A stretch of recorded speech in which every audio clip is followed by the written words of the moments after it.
Hello everyone, अस्सलाम वालेकुम। आज के इस वीडियो में मैं आप सभी को उर्दू कंपोजिशन के टॉप 5 इंपॉर्टेंट क्वेश्चंस कराने वाली हूँ और उसके आंसर्स भी नीचे मेंशन है, आप लोग को अलग से ढूंढने की ज़रूरत नहीं पड़ेगी। तो यहाँ पर आप लोग देख सकते हो सबसे पहला और इम्पॉर्टेंट क्वेश्चन, जोश की नज़्म भटकी हुई नेकी का फ़नी जायज़ा लीजिए। या एक क्वेश्चन तो ये हो गए हैं, दूसरा अगर देख सकते हो या करके एक और क्वेश्चन इसमें दिए गए हैं। अगर ये आएगा तो आप लोग ये बना लेना और नहीं आएगा तो ये बना लेना, ठीक है।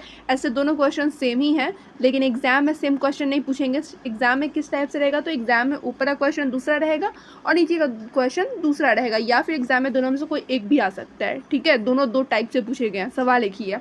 तो नीचे देखिए किस टाइप से पूछे गए। जोश की नज़्म भटकी हुई नेकी में जिन ख्यालात का इजहार किया गया है उसकी वजाहत करें, ठीक है, यानी कि एक्सप्लेन करने के लिए कहा गया है, उसको समझाएं, ठीक है।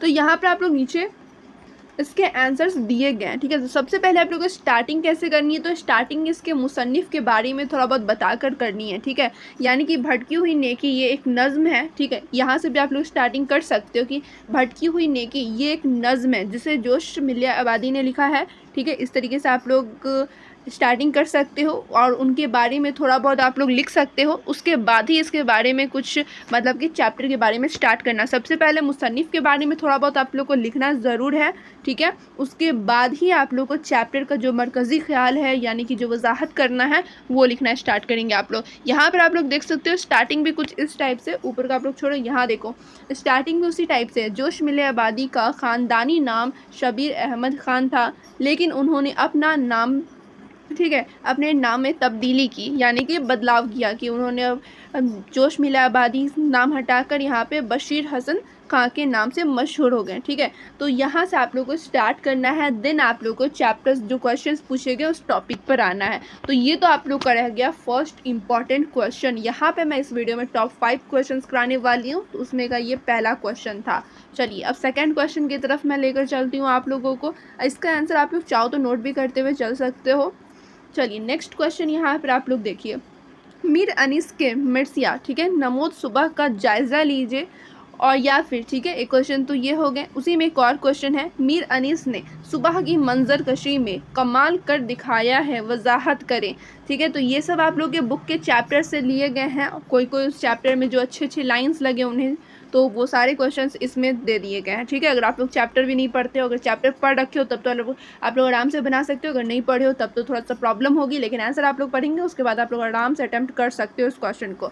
तो यहाँ पर भी आप लोग कुछ इसी तरीके से करना है। सबसे पहले मुसन्निफ़ के बारे में थोड़ा बहुत ज़रूर लिखना है, ठीक है। यहाँ पर भी आप लोग देख सकते हो मुसन्निफ़ का जिक्र किया गया है, देन जो इस क्वेश्चन में पूछे गए हैं वो लिखे गए हैं, ठीक है। तो आप लोग को यहाँ पर भी मीर अनीस के बारे में यानी कि मुसन्निफ़ के बारे में थोड़ा बहुत ज़रूर लिखना है। तो ये हो गया सेकंड इंपॉर्टेंट क्वेश्चन, ठीक है। आप लोग चाहो तो इसका स्क्रीनशॉट भी ले सकते हो। फिर थर्ड और इम्पॉर्टेंट क्वेश्चन यहाँ पर आप लोग देखिए, मीर की गज़ल पर एक मजमून कलमबंद कीजिए, ठीक है। मीर अनीस का जो भी एक गज़ल है उस पर क्या कह रहा है ये कि मजमून कलम बंद करें। एक और इसमें क्वेश्चन है, या मीर ने शेर नहीं कहे दिल और दिल्ली के मिर्सिए कहे हैं, वजाहत करें। यानी कि ये जो लाइन दिए गए हैं इसको एक्सप्लेन करने के लिए कह रहा है, यानी कि वजाहत करो, समझाने के लिए कह रहा है। अगर आप लोगों ने पढ़ा रखा है तो आप लोग को यहाँ पर कोई भी प्रॉब्लम नहीं होगी। तो यहाँ पे आप लोग इसके आंसर देख सकते हैं, नीचे ऑलरेडी मेंशन है। और इसका पीडीएफ मैं टेलीग्राम चैनल पे भी डाल दूंगी और टेलीग्राम चैनल का लिंक डिस्क्रिप्शन में मैं डाल दूंगी, वहाँ से आप लोग टेलीग्राम ज्वाइन कर सकते हैं और वहाँ पे हर एक सब्जेक्ट का पीडीएफ मिल जाएगा, सर्च करके आप लोग ढूंढ सकते हो। फिर नेक्स्ट और इम्पॉर्टेंट क्वेश्चन यहाँ पर आप लोग देखिए, क्वेश्चन यहाँ पे आतिश की शायराना अजमत बयान कीजिए, या फिर आतिश की गज़ल गोई पर एक मजमून कलम बंद कीजिए। तो यहाँ पर आप लोग देख सकते हो ये काफ़ी ज़्यादा इंपॉर्टेंट क्वेश्चन है, आप लोग को ज़रूर करने हैं। दो तरह से क्वेश्चन पूछे गए हैं और एग्ज़ाम में हो सके तो यही क्वेश्चन आ जाए या ये क्वेश्चन आ जाए या फिर इसी को घुमाकर आप लोग के एग्ज़ाम में क्वेश्चन दे दे, तो आप लोग को ध्यान देना है। अब यहाँ पर आप लोग इसके आंसर देख सकते हैं, नीचे दिए गए हैं।